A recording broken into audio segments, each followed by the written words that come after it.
안녕하세요. 사연 읽어주는 남녀입니다. 오늘도 와주셔서 감사드리며 그럼 오늘의 사연 바로 소개해드리겠습니다. 신부 입장. 그 소리를 듣고 한 발 한 발 버진로드를 걸을 때의 일입니다. 아빠는 이미 언니 둘을 보낸 경험이 있어서 그랬는지 여유만만했고 저는 꽤 긴장을 했어요. 앞서 결혼한 선배들의 말을 들어보니 버진로드를 걸을 때 뭐가 눈앞에 보이는 게 없다고 했었거든요. 너무 긴장해서 말이죠. 그런데 저는 희한하게 모든 것이 다 눈에 들어오고 선명하게 보이더라고요. 마치 슬로우 모션처럼 웃고 박수치는 모습, 찬찬히 지켜보는 모습, 하다못해 저 멀리 앉아있는 절친이 눈물 짓는 모습까지 다 눈에 들어왔습니다. 그걸 보고 있는데 마치 인생의 한 장면을 천천히 들여다보는 것처럼 울컥하더라고요. 간신히 눈물 참으며 버진로드의 끝까지 다다른 저는 결국 한 장면을 보며 눈물을 터뜨리고 말았습니다. 아빠에게 손 내밀고 저를 맞이하려 했던 남편이 당황할 정도로 급작스레 터진 눈물이었죠. 가족석에 앉아있는 엄마와 큰언니가 제 눈물 버튼이 되었습니다. 참 곱고 예쁜 큰언니는 한복을 입고 휠체어에 앉아 있었고 엄마는 큰언니 손을 토닥거리며 저를 보고 있었어요. 그런데 그런 엄마의 표정이 한없이 처연했습니다. 마치 이 생에서의 일을 다 끝내고 마지막을 준비하는 것 같은 그런 느낌이랄까요.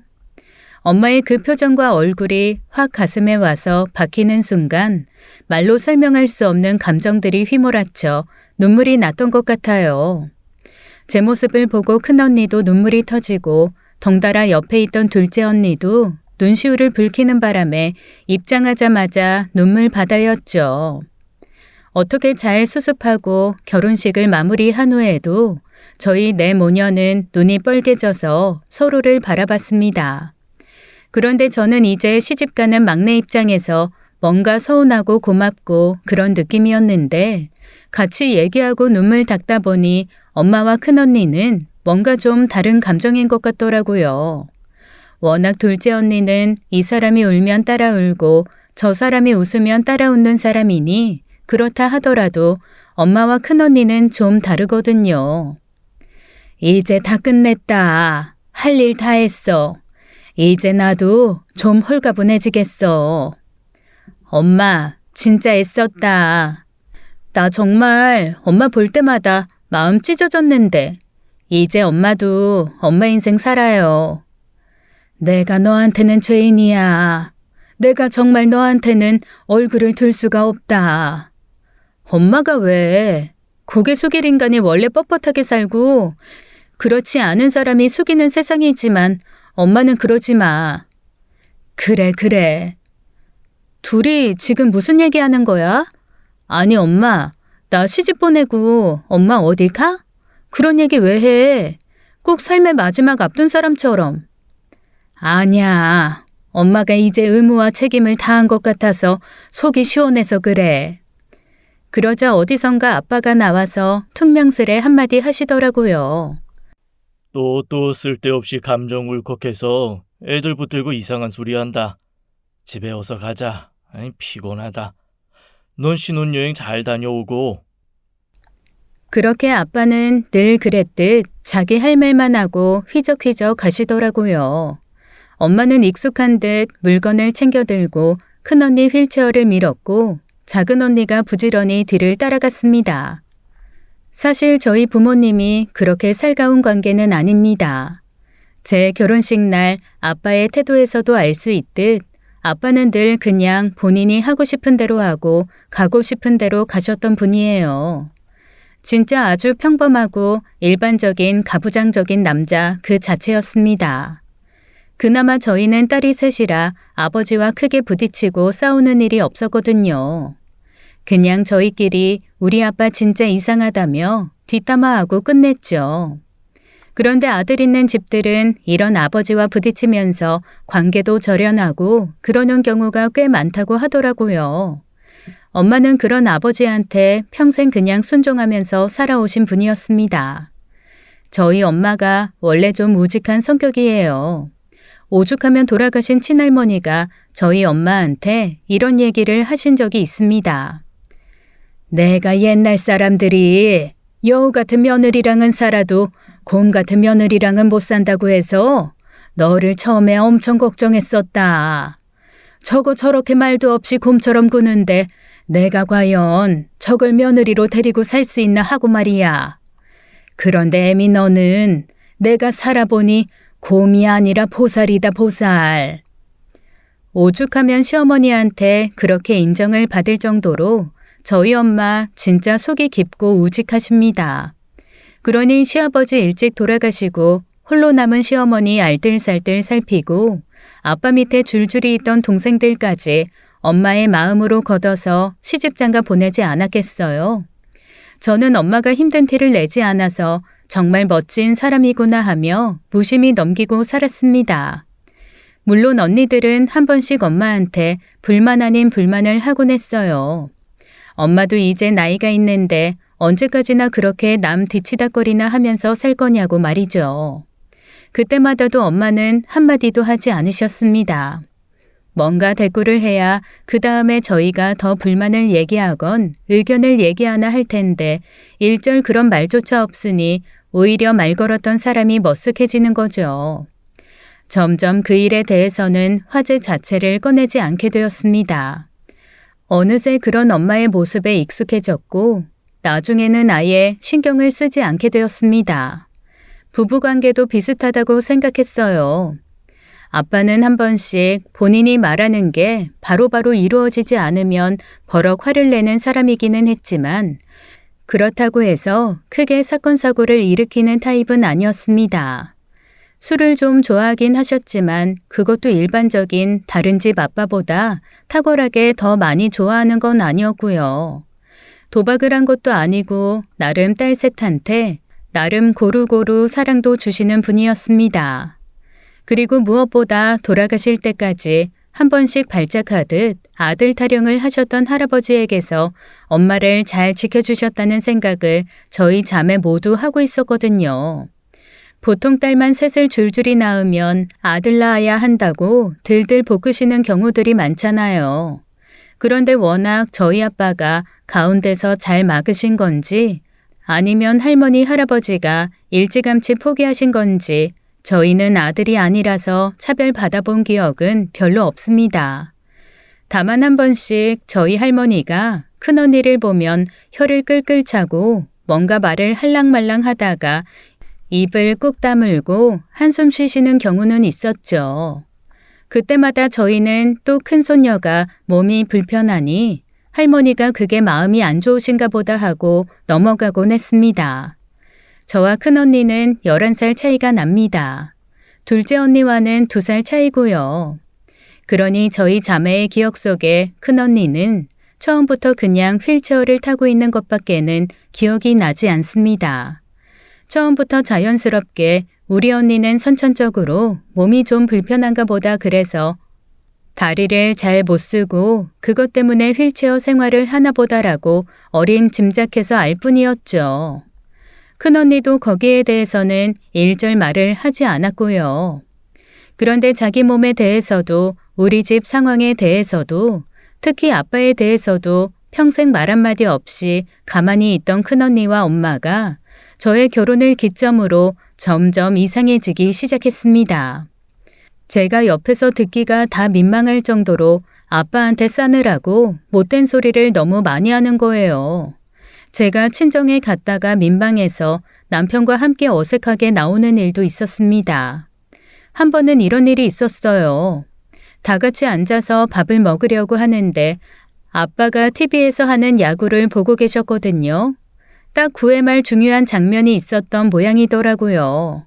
식사하시라고 몇 번을 불렀는데 들은 척도 안 하시고 손짓으로 이거 보겠다는 의사만 밝히셨습니다. 그러자 엄마가 너무나 아무렇지도 않게 식탁에서 아빠 밥그릇과 국그릇을 싹 치워버리는 거예요. 순간 저와 남편이 눈을 마주하며 당황하는 눈빛을 교환했습니다. 그리고 슬그머니 큰언니를 바라봤죠. 그랬더니 큰언니도 아무렇지도 않게 이 상황이 너무 당연한 듯 구는 거예요. 큰형부도 마찬가지였습니다. 아니, 이 집안 사람들이 다 한통속이 됐나 아빠에 대해서 전혀 배려를 하지 않지? 라는 생각에 저 혼자만 전전긍긍하고 있을 때였습니다. 밥이 입으로 넘어가는지 코로 넘어가는지 모르게 얼추 밥을 다 먹었을 때쯤 게임을 다 보고 난 아빠가 어슬렁어슬렁 식탁으로 다가오셨습니다. 아이, 뭐야. 벌써 다 먹었어? 나도 밥. 그런데 평소 같으면 저희 엄마가 군소리 없이 새밥 새국 다 퍼서 아빠 앞에 놓아주고 반찬도 새로 싹 꺼내서 상을 새로 차려주시거든요. 그런데 엄마가 이렇게 대답하시는 거예요. 당신이 차려 먹어. 뭐? 뭐라고? 내가 밥 자판기야? 왜 먹으라고 할 때 안 먹고 따로 와서 밥 달라고 귀찮게 해? 있는 국, 있는 밥, 있는 반찬 알아서 꺼내 먹고 설거지까지 싹 해. 뭐야. 그 있는 밥 좀 차려주는 게 뭐가 그렇게 어렵다고. 에이씨, 나 안 먹어. 그래요. 그럼 먹지 마요. 뭐? 진짜 나한테 밥을 안 주는 거야? 아니, 당신 진짜 왜 이래? 애들 앞에서 창피하게. 애들 앞에서 창피한 건 당신이지. 7살에도 아니고 밥 먹으라고 몇 번씩 불러도 안 오고 차려놓은 거 제대로 얻어먹지도 못해요? 당신이 뭐 손 하나 까딱해서 제대로 차려 먹은 적이나 있어요? 과일도 다 깎아서 갖다 바쳐. 물 가져와 그러면 물 갖다 줘. 나 이제 종노릇 안 할 거니까 당신이 먹고 싶으면 알아서 먹어요. 그러고는 엄마는 진짜 아주 냉정하게 식탁에 있는 반찬까지 싹 치워서 정리하고 설거지도 싹 해버리고 말았습니다. 아빠는 식탁 옆에 멀뚱멀뚱 서서 엄마가 그렇게 싹 치우는 걸 보더니 혼자 또 화를 내며 거실로 가서 털썩 앉더라고요. 하긴 아빠 자존심에 자식과 사위도 다 있는 그 앞에서 뭔가 꺼내서 자기가 주섬주섬 차려 먹을 사람은 또 아니거든요. 그날 집안 분위기 엄청 싸했습니다. 오죽하면 제 남편이 아빠를 위로하느라 그 옆에 내도록 붙어 있었다니까요. 사실 제가 좀 서운했던 건 큰언니 부부였습니다. 글쎄 분위기가 그런데 집에 가야 한다고 휙 가버리더라고요. 제 남편이 혼자 아빠 기분 풀어주려고 고군분투하는데 같은 사위끼리 좀 가서 거들어주면 얼마나 좋아요. 그런데 밥 다 먹고 저희 엄마 옆에서 사근사근 장모님 하면서 커피까지 싹 마시고는 저희는 이만 가보겠습니다 하고 가더라고요. 와, 진짜 큰언니 쌀쌀 맞은 것도 서운한데 형부까지 그러니 서운함은 배로 늘어났습니다. 제가 안절부절 못하면서 엄마한테 물어봤어요. 아, 엄마, 진짜 왜 이래? 아빠한테 왜 이렇게 못되게 굴어? 내가 못되게 굴긴 뭐가 못되게 구니? 내가 뭐 못할 말 했니? 하나에서부터 10까지 다 바른 말만 했건만 내가 뭘 못되게 굴어? 아니, 그냥 아빠가 밥 좀 차려달라고 그러면 차려주지. 그걸 뭘 굳이 그렇게까지 해? 내가 평생 네 아빠 스케줄에 맞춰서 밥 차리다가 골병든 사람이야. 내가 뭐 밥 자판기냐? 툭 치면 툭 나오게. 아이고, 이제 저 나이쯤 됐으면 집밥은 알아서 차려 먹고 그걸 못하겠으면 차려놓은 거 제 시간에 와서 먹는 성이라도 보여야지. 아주 꼴보기 싫은 짓은 하나에서 10까지 다 하고 앉았어. 아유 지겨워. 아우 지겨워. 사실 엄마 말이 틀린 건 아니죠. 그런데 이때까지 거기에 대해서 군소리 없던 사람이 갑자기 그러니까 저는 그게 너무 불편하고 이상했습니다. 그래서 며칠 고민을 하다가 큰언니를 찾아갔어요. 큰언니는 아무렇지도 않게 저를 반갑게 맞이해 주더라고요. 언니, 그날 그렇게 큰형부랑 휙 가버리면 어떡해.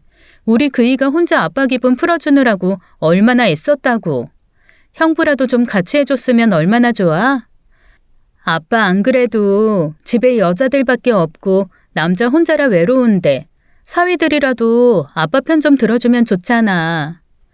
저는 사실 굉장히 좋은 의도를 가지고 얘기를 한 거였습니다.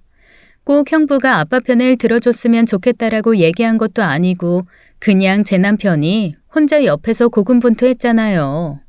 그럴 때 형부라도 한두 마디 거들어주면 참 좋겠다라는 일종의 수다 같은 얘기였어요.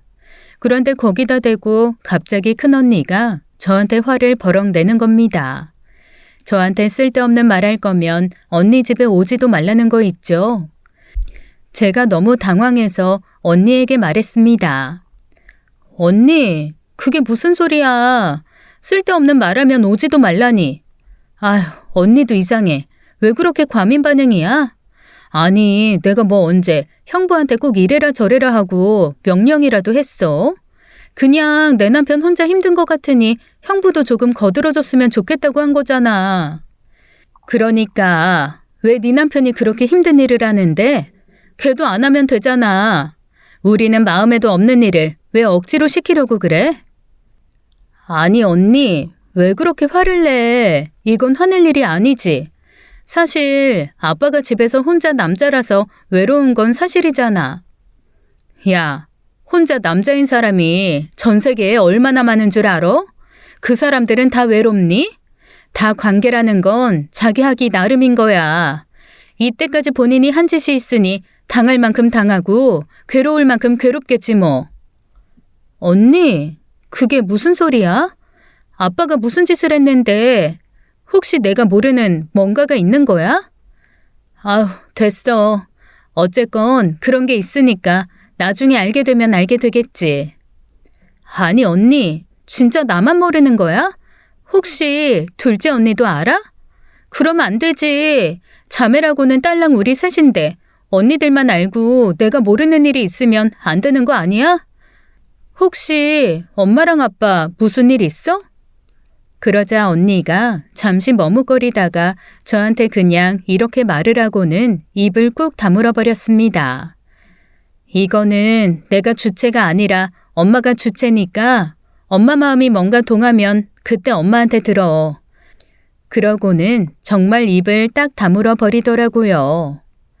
저희 큰언니 성격이 좀 예민한 부분도 있지만 아주 냉정한 부분도 있어서 저렇게 입 딱 다물고 눈을 탁 옆으로 돌리면 완전히 사람이 자물쇠가 돼버립니다. 아무리 물어봐도 절대 대답하지 않을 얼굴이라는 거죠. 진짜 세상 착하고 이해심 가득한 형부니까 저 성질머리 감당하면서 살지 사실 언니 아니면 참기 힘든 성질을 갖고 있습니다. 하는 수 없이 그날은 터덜터덜 혼자 집으로 돌아왔어요.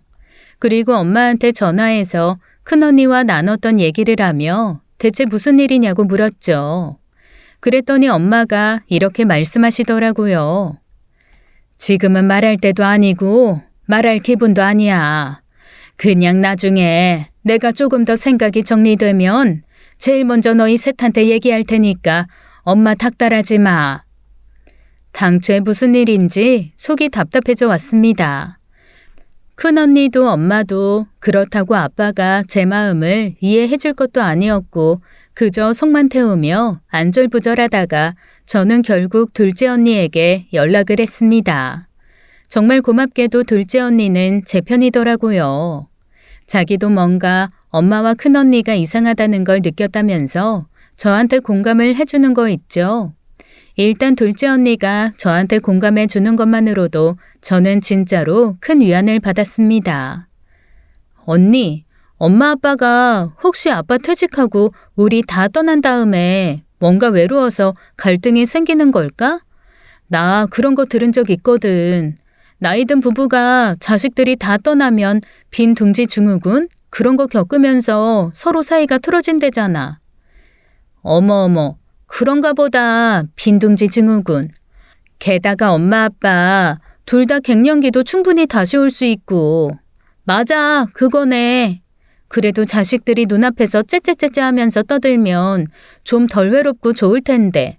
노인네 둘만 떨렁 남아있으니 서로 쌓이는 게 생길 수도 있지. 그러면 이걸 대체 어떻게 해야 돼?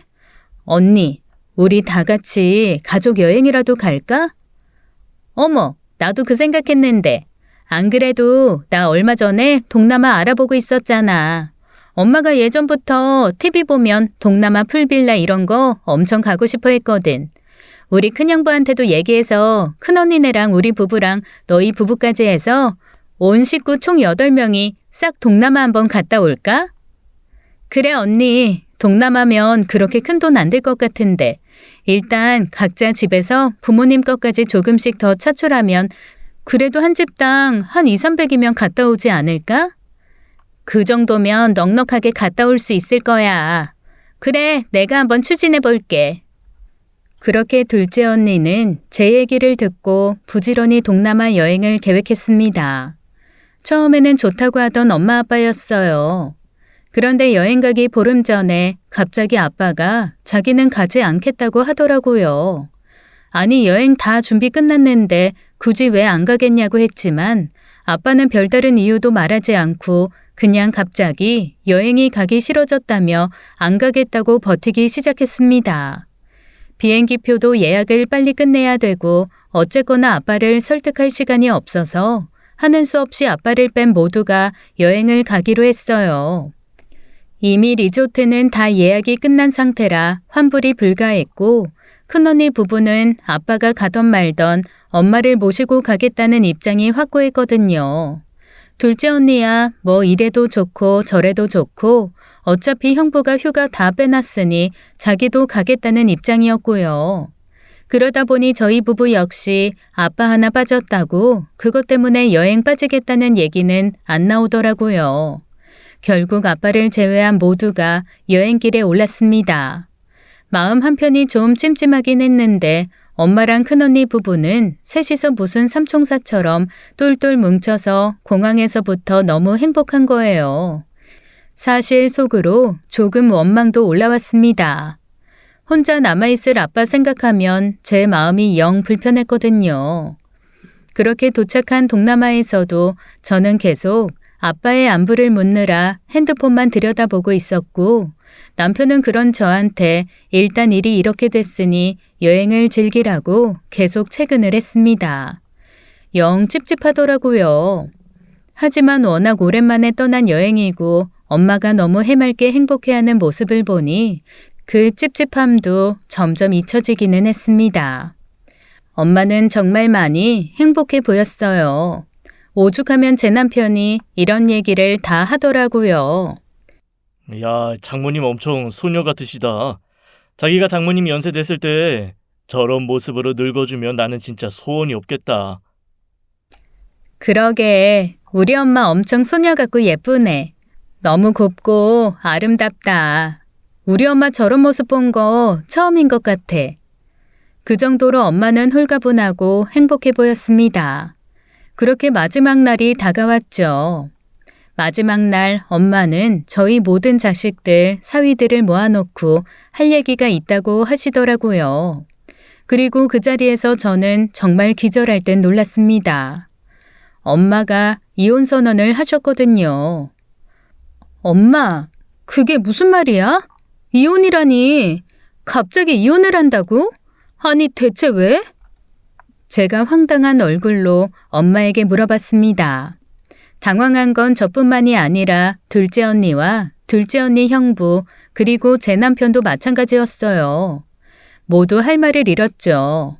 그런데 가만히 눈치를 보아하니 큰언니와 큰형부는 이미 알고 있던 듯 뭔가 표정에 변화가 없더라고요. 순간 저는 거기서부터 배신감을 느꼈습니다. 그제야 왜 아빠가 한 번씩 엄마한테 구박을 받을 때마다 두 사람이 그렇게 초연할 수 있었는지 알게 되었어요. 그 둘은 이미 엄마의 마음을 알았던 거죠. 서운함도 밀려오고 황망함도 밀려오고 하여간 감정이 복잡해졌습니다.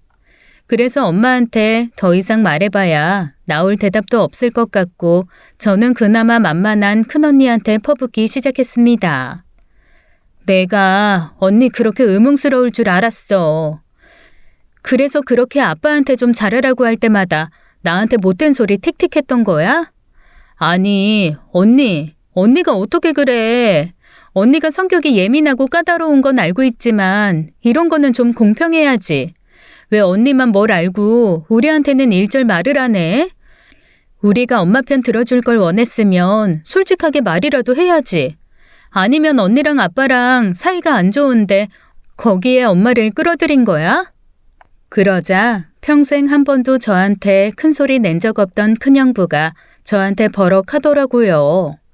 저 큰형부랑 나이 차가 거의 20살 이상 나거든요. 저한테는 형부라기보다는 그냥 엄청 어른 같은 느낌이라 큰형부를 많이 어려워합니다. 언니랑도 9살 차이가 나니 저한테는 진짜 큰 어른이나 다름없어서 항상 조심하곤 했거든요. 그래도 큰형부는 저를 막내 처제라고 몹시 예뻐해주곤 했습니다. 사실 언니 몰래 용돈도 많이 받아서 썼고요. 나이가 20살 차이 나면 사실 딸이나 다름없잖아요. 제가 남자친구랑 헤어져서 슬퍼할 때 언니 몰래 여행이라도 다녀오라고 큰돈도 찔러주시고 제 첫 명품백도 큰형부가 사줬었습니다. 나름 그렇게 유대감이 있는 친한 사이인데 제가 큰언니에게 대들든 얘기하는 걸 듣고 큰형부가 아주 엄한 목소리로 저한테 버럭하더라고요. 처제는 아무것도 모르면 일단 말을 좀 참아. 지금 아무것도 처제가 아는 거 없이 하는 얘기잖아. 그 누구도 이 사람한테 어떤 상처라도 주는 거 나 용서 안 해. 순간 약간 얼이 빠지는 듯 했습니다. 제 남편도 제가 그렇게 혼이 나니 뭐라고 한마디 해야 될 것 같기는 한데 분위기가 제 편을 들어선 안 되는 것 같으니 제 손만 꼭 잡고 가만히 있더라고요. 형부는 뭔가 울컥한 듯 언니의 어깨를 감싸 안으며 말을 이어나갔습니다. 이 사람이 왜 평생 휠체어에 앉아 있어야 되는데, 그리고 이때까지 어머님이 뭘 참고 살았는지 여기 있는 사람들 아무도 모르잖아. 순간 드는 감정은 당황스러움이었어요. 그건 둘째 언니도 마찬가지였더라고요. 둘째 언니가 더듬거리며 큰형부에게 물었습니다. 형부, 우리가 모르는 게 뭔데요? 대체 언니하고 형부는 뭘 알고 있는데요? 그러자 엄마가 한숨을 푹 쉬며 자초지종을 설명하기 시작하셨습니다. 저와 둘째 언니는 그 얘기를 듣고 진짜 꿀먹은 벙어리가 된 듯 한마디도 입을 뗄 수가 없었어요. 남편과 둘째 형부도 너무 어이가 없는지 말을 듣는 내내 헛헛하는 단말만 숨만 내뱉을 뿐 대답조차 하지 못했습니다. 엄마의 말은 첫 마디부터 충격이었어요. 네 아빠 왜 지금 여행 못 따라왔는 줄 아니? 그 사람 얼마 전에 신용불량자 됐어. 신용불량자 되면 여권도 안 나오고 여행도 못하는 거 알고 있지? 몰래 카드 돌려막다가 결국 마지막에는 파산 신청하고 신용불량자 됐다고 하더라. 그런데 나는 그 돈 내가 물어줄 생각도 없어. 왜냐면 네 아빠가 그 돈을 어디다 썼는지 내가 아니까. 엄마, 혹시 아빠 도박했어? 아빠 도박에 빠져서 엄마가 그렇게 아빠 구박하는 거야? 차라리 도박이면 손발을 잘라서라도 내가 집에 들어앉히고 어떡하든 감당하려고 했겠지. 하긴 뭐에 미쳐 돌아가서 그렇다는 거 그 이유 하나만이라면 도박과도 비슷하네. 네 아빠 또 바람났어. 엄마의 말은 충격이 3단계를 거쳐왔습니다. 일단 아빠가 신용불량자가 됐다는 것, 두 번째는 바람이 났다는 것, 그리고 세 번째 정점은 또라는 단어였습니다. 둘째 언니도 마찬가지인 듯 말을 더듬더듬하며 되묻더라고요. 엄마, 지금 또라고 했어요? 그럼 아빠가 예전에도 바람을 폈었다는 거야? 그러자 엄마가 첫째 언니의 손을 잡고 눈물을 글썽이며 얘기를 이어나갔습니다. 아빠가 신용불량자이고 바람을 폈다는 것보다 더 충격적인 얘기가 기다리고 있었어요. 얘가 2살 때 네 아빠가 처음 바람을 폈어. 그런데 그게 나한테 들킬 것 같으니 내연녀 옆에 싣고 냅다 차로 도망가다가 차 뒤에 있던 네 언니를 못 보고 그대로 후진해서 얘를 쳤어. 그전까진 잘 걷고 잘 뛰던 아이였는데 그날 네 아빠가 후진하는 차에 치여서 그때부터 다리를 못 쓰게 됐다. 그런데 이 어린 게 그걸 기억하더라. 수술하고 깨어나고 다시 재활하고 깨어나고 고열에 시달리며 깨어났을 때 딱 한마디 하더라고. 아팠어. 차가 불응했어. 나 쾅했어. 그 다음부터 다리 아야해. 못 일어나. 이 말을 계속 미친 사람처럼 반복하는 네 언니 보면서 나 수백 번도 넘게 가슴이 무너졌다. 네 할머니 할아버지 두 분 다 엄청 세신 분들인 거 알고 있지? 그분들이 평생 왜 아들 타령 안 하셨겠냐. 자기 손녀 이렇게 다리 불편한 사람 만든 게 당신 아들이니 나한테 더 이상 아무 말도 못 하셨던 거지. 엄마, 그러면 큰언니가 선천적으로 다리가 안 좋은 게 아니라 아빠 때문에 이렇게 된 거야? 큰언니는 그걸 알고 있고? 나도 어렸을 때 기억이라 가물거리기는 했지. 그런데 어느 날 아빠가 술 먹고 엄마랑 싸우면서 본인 입으로 그러더라고. 그때 엄마가 쫓아오지만 않고 모르는 척했어도 내 다리 멀쩡했다고. 정신이 번쩍 나더라. 아, 우리 아빠라는 사람이 저기까지구나. 자기 잘못으로 자식이 장애를 갖게 됐는데 그걸 또 남 탓을 하는구나라고. 그날 이후 엄마한테 자초지종 듣고 다 알았어. 내 아이 휠체어에 태우면서 나 결심했다. 그 인간 돈으로 싸발라서 내 새끼 남 부러울 것 없이 키워 시집 보내고 나면 가차없이 돌아설 거라고. 이때까지 네 아빠 사랑해서 붙어 있었던 거 아니야. ATM 기계로 쓰려고 붙어 있었던 거지. 너희 다 시집 갔으니 이제 갖다 버릴 거야. 더 이상은 같이 못 살아. 한 번 충격받아 나갔던 정신이 두 번째 충격으로는 다시 슬금슬금 기어 들어오는 듯 했습니다. 그제야 왜 제 결혼식 날 엄마가 할 것 다 한 사람의 얼굴로 그렇게 서 계셨는지 이해가 되었어요.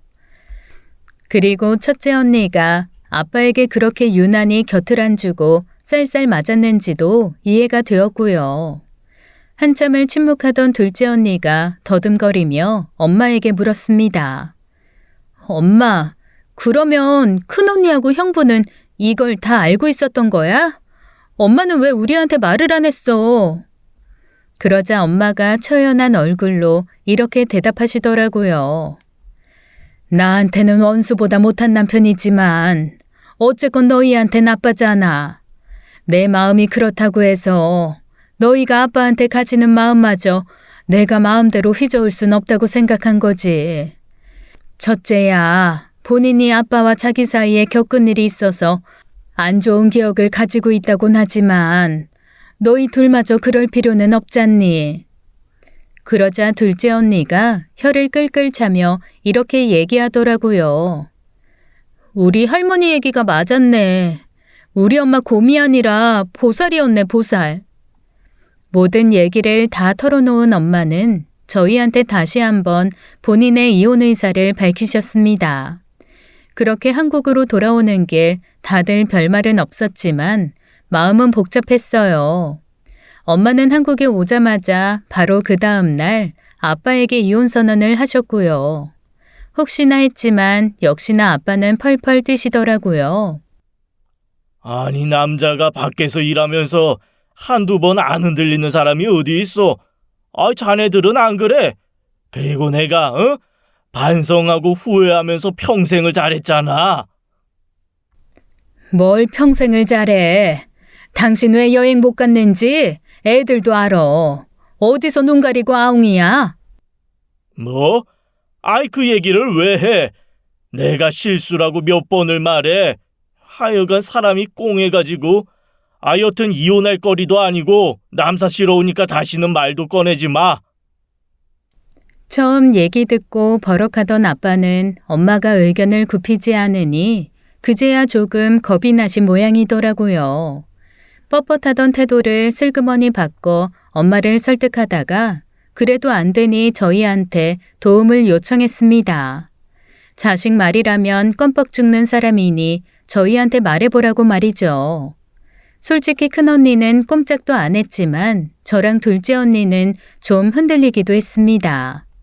솔직히 고민이 많이 되었어요. 뒤늦게 이혼한 부모님을 보는 것도 싫었고요. 사실 제가 이혼에 대해 좀 많이 부정적입니다. 요즘에야 살다가 헤어지는 거 흠도 아니라고 하고 제 주변 커플도 3팀 중 하나는 이혼하거든요. 황혼 이혼도 많고 조론도 많은 그런 세상에 살고 있지만 저는 희한하게 어린 시절부터 그렇게 이혼이 싫었습니다. 왜 그럴까 저도 고민을 하다 기억을 거슬렀는데 딱 생각나는 장면이 하나 있더라고요. 중학교 1학년 때의 일이었어요. 저랑 친하지는 않았고 그냥 오며 가며 인사하던 친구가 하나 있었어요. 참 밝고 명랑해서 별명이 여태, 여름의 태양일 정도로 환한 친구였거든요. 그런데 어느 날 그 친구가 며칠 학교를 나오지 않더라고요. 다들 어디 갔나 아픈가 하면서 뒤숭숭하던 그때 충격적인 소식이 들려왔습니다.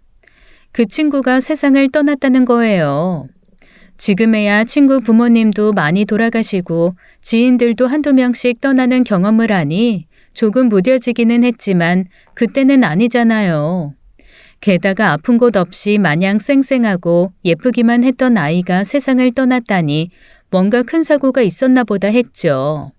그런데 그 이후에 들려오는 소문이 당시로서는 꽤 흉흉한 것이었습니다. 그 친구가 스스로 세상을 저버렸다는 거였어요. 그래서 장례도 따로 치르지 않았다고 하더라고요.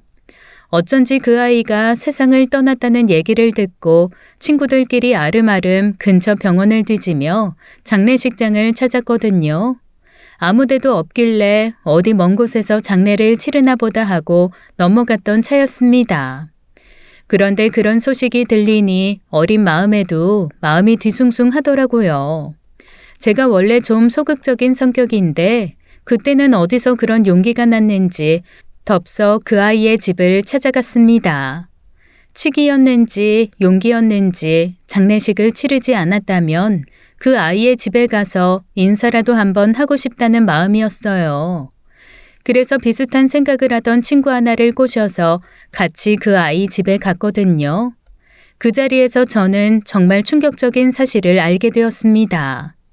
마침 뭔가 유품 정리를 하는 거였는지 아니면 살림을 정리하는 날이었는지 그 친구의 부모님이 집 마당에서 서로 설왕설래하고 있더라고요.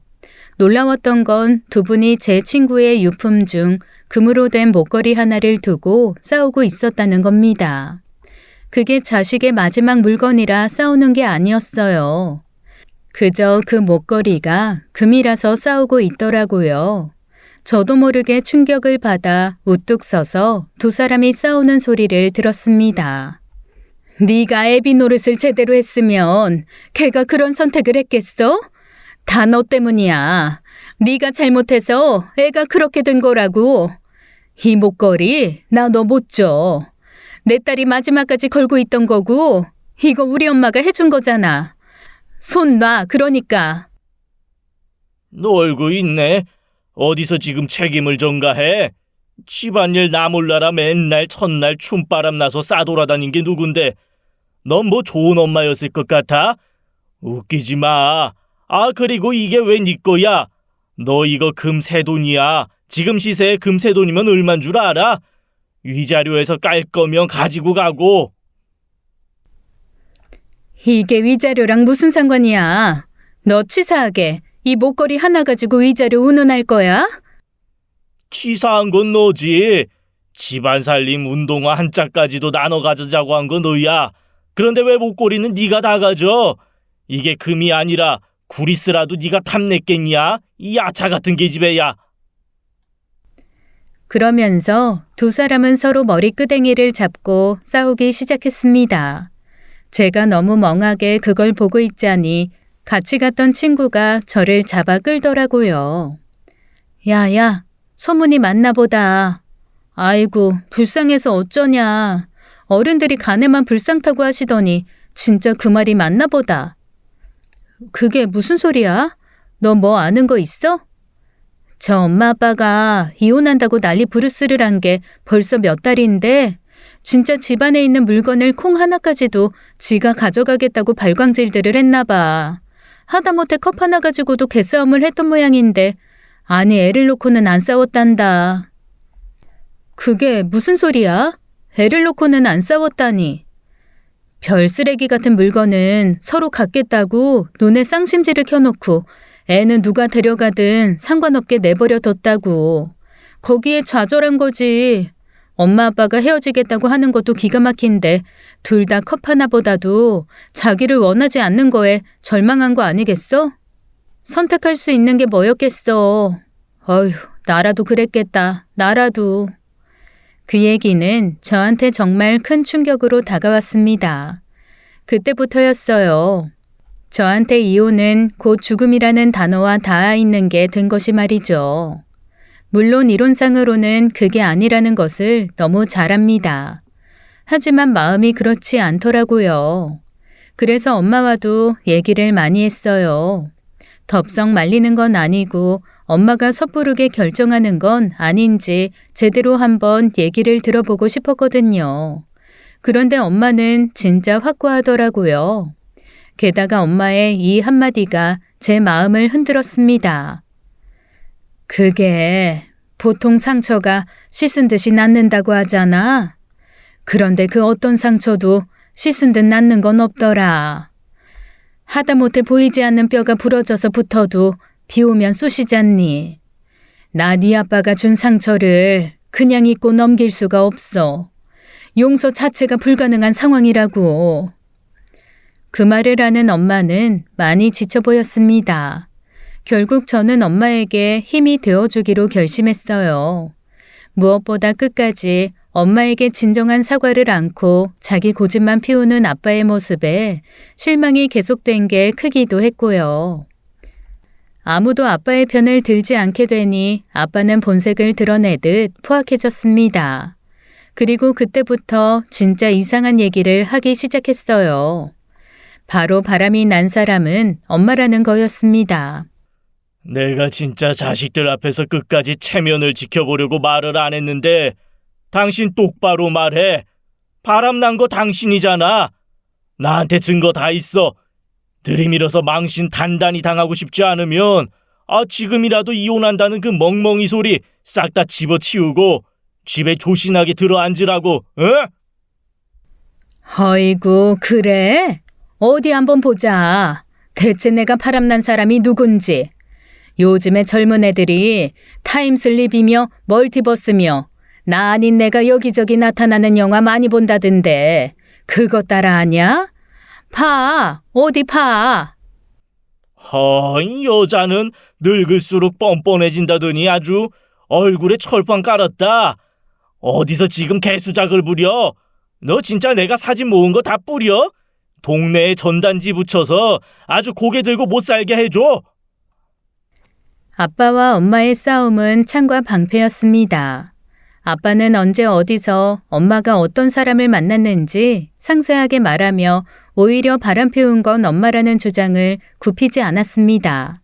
물론 저도 처음에는 믿지 않았죠. 그런데 아빠의 증언이 생각보다 너무 디테일하니까 또다시 마음이 둥당거리기 시작했습니다. 첫째 언니는 콧방귀도 안 뀌고 아빠 말은 아예 듣지도 않았지만 저만큼이나 귀얇은 둘째 언니는 수시로 문자를 보내며 걱정을 하더라고요. 엄마가 응대를 하지 않고 무시로 일관하자 아빠의 기세는 더욱 등등해졌습니다.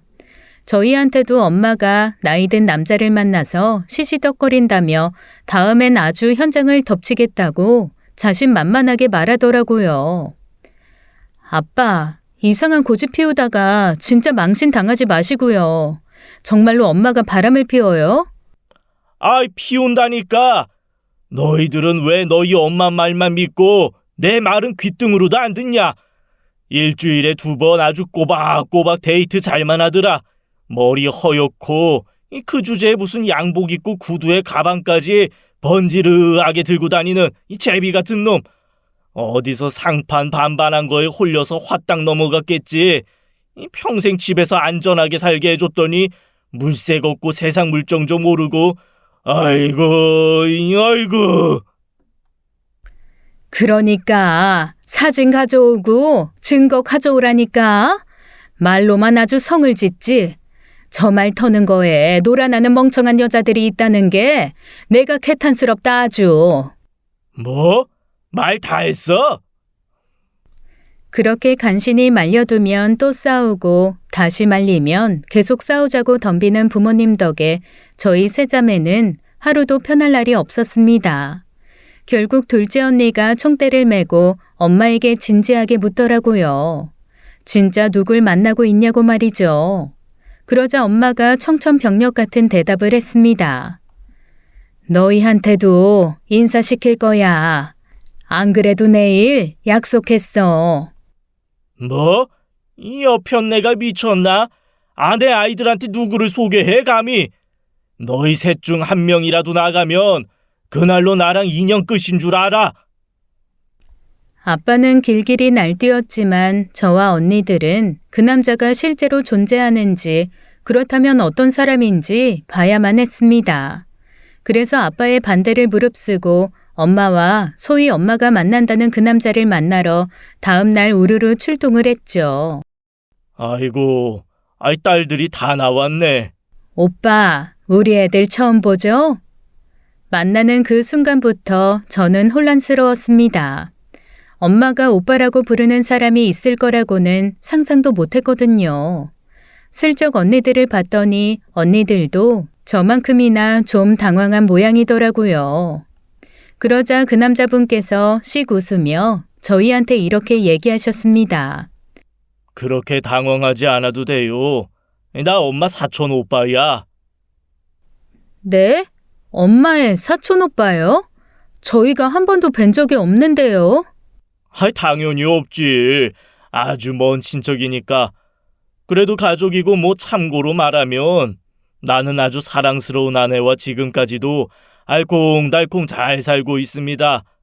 그러니 여러분들이 걱정하시고 여러분들의 아빠가 의심하는 그런 일 절대 없다는 거죠. 그제야 저와 언니들이 조금 민망해졌습니다.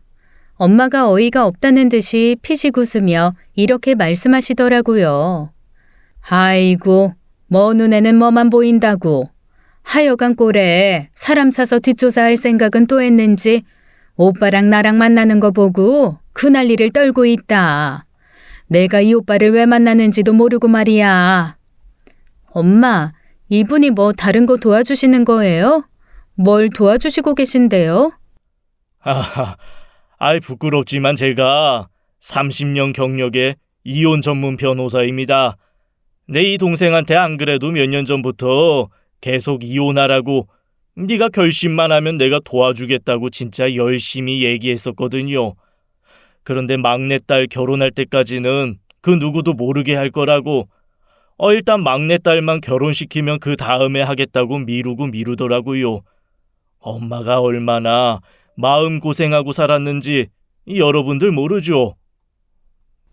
그러자 첫째 언니는 아무 말 없이 고개를 푹 숙였고 둘째 언니는 영문을 모르겠다는 듯 저를 한번 보고 엄마를 한번 봤습니다.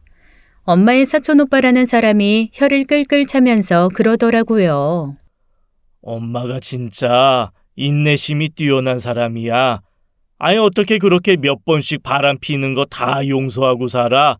아이고 그렇게 맞으면서까지도. 순간 저와 둘째 언니가 눈을 크게 뜨며 그분을 바라보고 동시에 물었습니다. 맞다니요? 저희 엄마가 맞았다고요? 그러자 그분께서 어이없다는 듯 엄마를 한번 보고 타박을 하시더라고요. 아니 한 집안에서 살면서 어떻게 그런 것까지 숨겼어?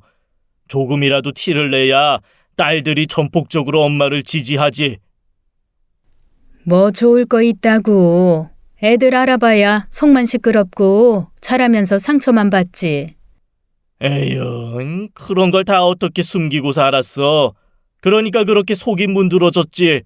에휴, 이 미련 곰탱아. 아이고, 이 미련한 것.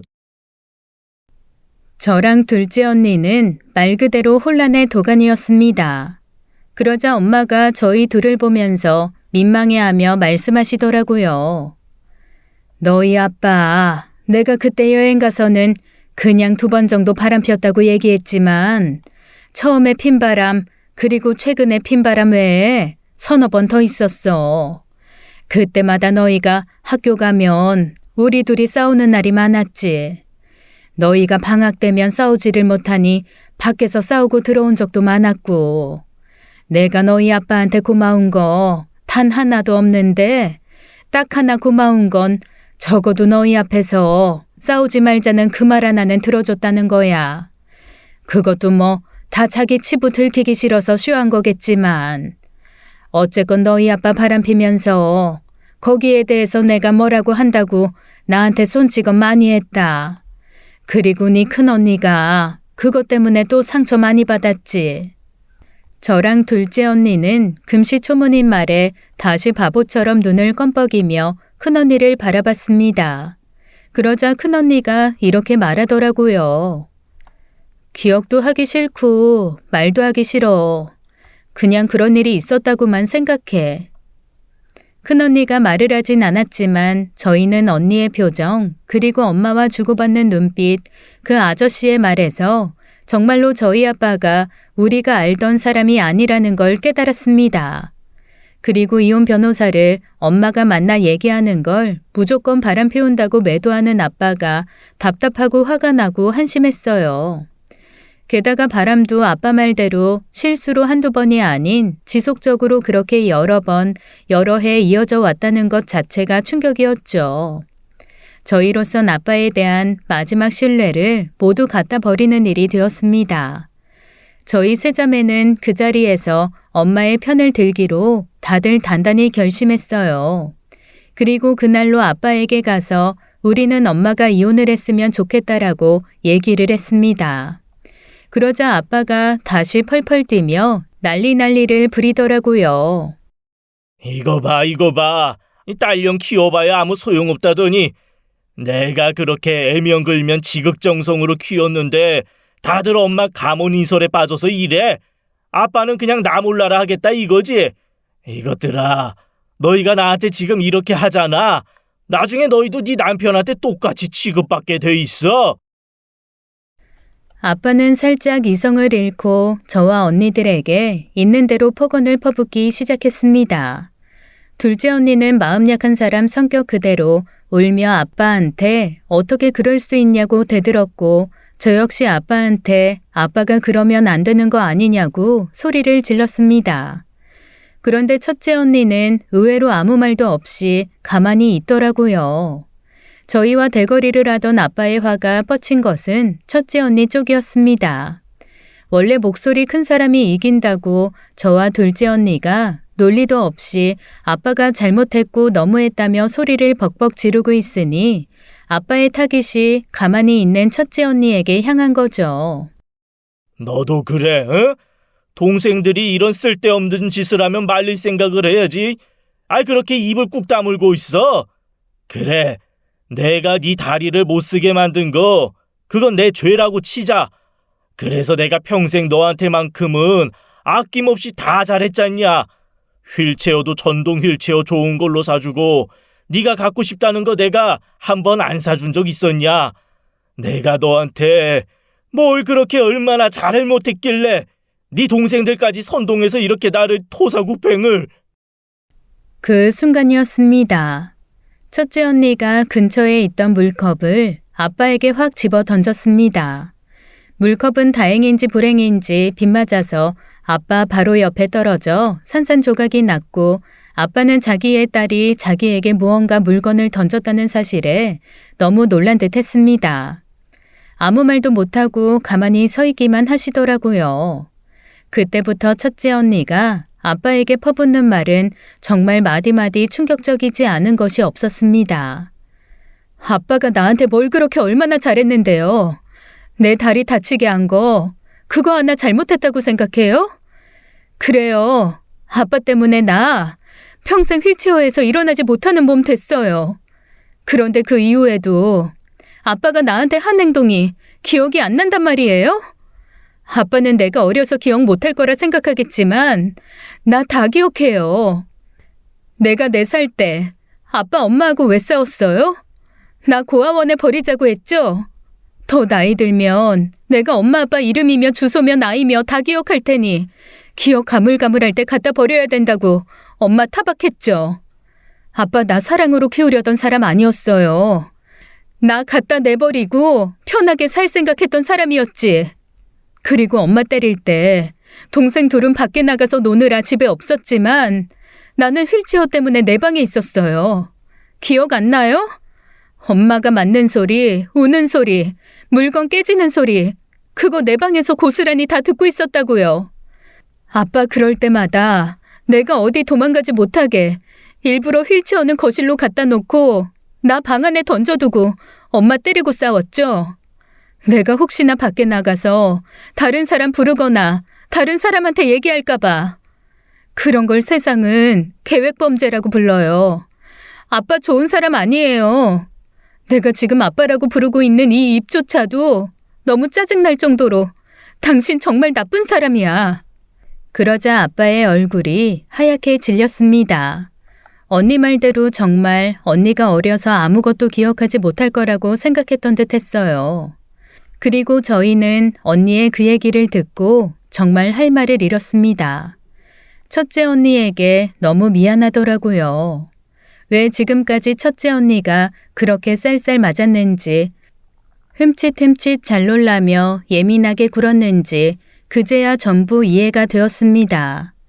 한편 형부한테도 너무 미안하고 고맙더라고요.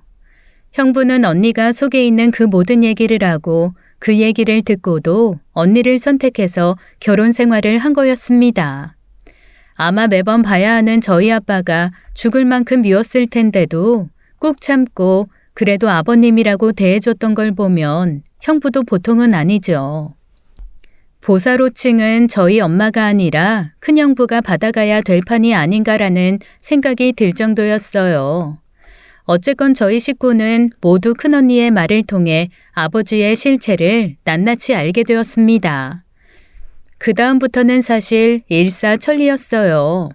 자신의 악행을 자식이 모두 기억하고 있다는 사실에 아빠는 약간 전의를 잃은 듯 했습니다. 변호사가 하자는 대로 일단은 다 일처리를 했고 저희한테도 차마 말을 걸지 못하더라고요. 이게 약간의 연민이라도 남아있으면 안쓰러운 마음에 조금 세월이 지나면 용서라도 하겠지만 솔직히 저희 자매에게는 그런 연민조차 남아있지 않은 상황이었습니다. 그저 그 모든 세월을 고통으로 인내해온 엄마와 큰언니에게 미안하고 그 사실을 몰라줬던 세월이 죄스러울 뿐이었죠. 그렇게 엄마는 성공적으로 이혼을 하셨습니다. 그리고 저희 세자매는 엄마의 새로운 인생을 응원하며 엄마가 잘 살 수 있도록 똘똘 뭉쳐 지원을 하기로 했어요. 큰언니도 엄마 이혼 후에 많이 밝아졌습니다. 저는 큰언니가 그렇게 웃는 얼굴이 예쁜 사람이라는 것도 미처 몰랐고 엄마가 그렇게 고운 목소리로 콧노래를 부를 수 있는 사람이라는 것도 몰랐다니까요. 아빠와는 아무도 연락을 하지 않고 있습니다. 아마 가끔 뭐가 필요할 때마다 아쉬운 소리 하느라고 제 남편이나 둘째 형부한테는 한 번씩 연락을 하는 모양이에요. 그것도 너무 어이없고 창피한 게 동거하던 여자한테 쫓겨났다고 잠시 살 집도 마련해달라는 연락도 있었다고 하더라고요. 남편한테 그 얘기를 듣고 진짜 쥐구멍으로 숨고 싶었습니다. 그 외에도 돈 좀 빌려달라, 옷 한 벌 사달라 이런 자질구레한 부탁을 뻔뻔하게 하는 것 같았습니다. 형부도 제 남편도 어쨌거나 장인이니 그냥 무시하기가 어려워서 2번 중에 1번 정도는 부탁을 슬그머니 들어드리는 것 같더라고요. 하지만 그것도 저희 자매가 하지 말라고 단단하게 말을 한 다음부터는 아예 전화도 받지 않고 있습니다. 물론 저와 언니들도 아빠와는 완전히 연락을 끊어버렸고요. 저희 네 모녀는 앞으로의 인생을 과거의 고통과 기억을 다 잊은 채 한번 행복하게 살아보려 합니다. 엄마는 저희와 함께 갔던 동남아시아 풀빌라가 정말 좋으셨대요. 뭔가 다 털어놓는 자리기도 했고 과거를 훌훌 털어버리고 새 삶을 시작하는 어떤 시발점 같은 느낌이 드셨다고 하더라고요. 따뜻하고 평화롭더라. 내 인생에도 이런 순간이 있나 싶게 행복했어. 누가 그러더라고. 잊지 못할 화려한 인생의 한순간을 화양연화라고 하는데 나한테는 그 시간이 그런 것 같다는 생각을 했어. 그 말이 참 오래 가슴에 남았습니다. 그래서 저희는 조만간 또 고급 리조트를 하나 찾아서 여행을 같이 가기로 했어요. 이번에는 다들 더 진심으로 즐길 수 있을 것 같아서 정말 큰 기대가 됩니다.